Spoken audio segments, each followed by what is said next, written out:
La Russie espère expédier ses produits alimentaires et ses engrais en Afrique en renforçant sa coopération avec le continent.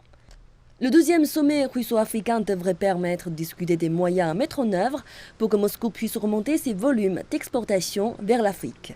Le président russe Vladimir Poutine a affirmé que l'Afrique ne connaîtrait pas la faim en s'engageant à envoyer de la nourriture sur une base aussi bien commerciale que gratuite.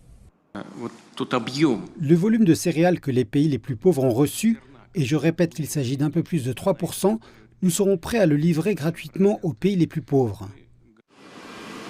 Mais les chercheurs affirment que l'Afrique doit accroître sa sécurité alimentaire.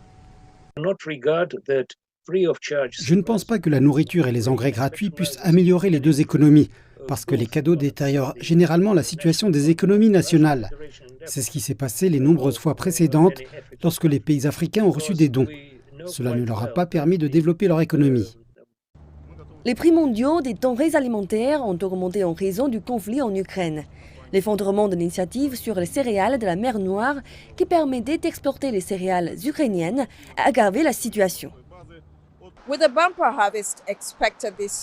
Avec une récolte exceptionnelle attendue cette année, la Russie affirme être en mesure de remplacer les céréales en provenance d'Ukraine. Elle accuse l'Occident de limiter sa capacité à fournir des céréales aux pays pauvres en ne répondant pas à ces demandes.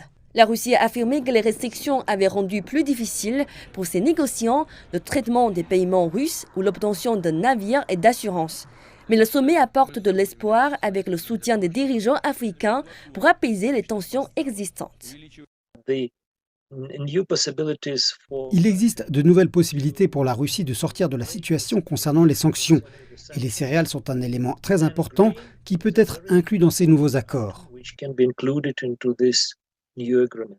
Le Programme alimentaire mondial des Nations Unies a averti que des millions de personnes souffraient de la faim dans la Corne de l'Afrique. Mais les experts ont soutenu que l'Afrique devrait être en mesure de renforcer ses systèmes alimentaires et de cesser de dépendre de l'aide d'urgence. 65% de nos terres sont arables. Nos agriculteurs sont capables de produire ce que nous importons. Nous avons d'énormes produits de substitution pour les produits que nous importons du reste du monde.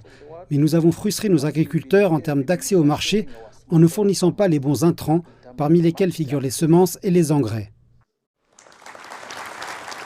Le sommet de Saint-Pétersbourg pourrait constituer une opportunité de développement des échanges entre l'Afrique et la Russie.